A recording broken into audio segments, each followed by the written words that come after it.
မင်္ဂလာပါသွေးမတိုးတဲ့ကျမကြီးနှုတ်စိမ်းခေါက်ဆွဲလေးချက်စားကြမယ်ကြက်သွေးခဲနဲ့ကြက်ဥကိုအရင်ဆုံးပြုတ်ထားမယ်ကျင်းကြက်တွန်ဖြူကြက်တွန်နီးငှက်တိကြက်မုံထောင်းထားမယ်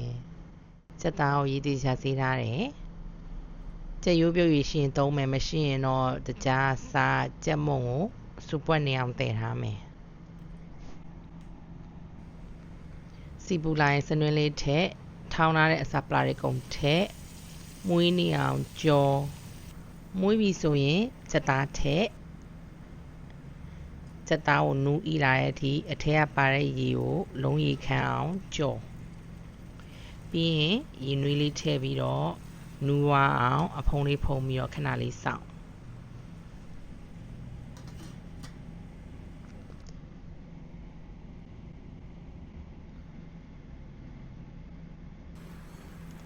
ကြက်သားနူးဤနေပြီဆိုရင်နိုးစိမ်းတစ်ပုတ်ဖောက်ထည့်မယ်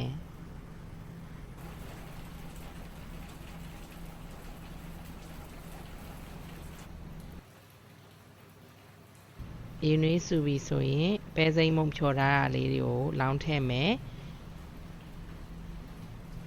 အဆက်မပြတ်မွေမယ်စိမ်းနဲ့လည်းပျောက်ပြီးနည်းနည်းလေးပြစ်လာပြီဆိုရင်တော့ရပြီအဲ့ဒီကိုချက်ထားတဲ့ကြက်အသားနစ်တွေအကုန်လုံးကိုထည့်လိုက်မယ်ဒီနေရာမှာနီနီလေးကြိုက်တယ်ဆိုရင်တော့စီမီလေးတွေကိုပို့ထည့်ပေါ့နော်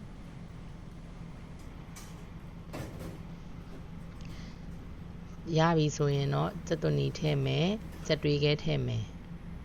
ပြီးရင်ငါးငံပြရည်လေးကိုအနံ့အတွက်အနည်းငယ်ပဲထည့်မယ်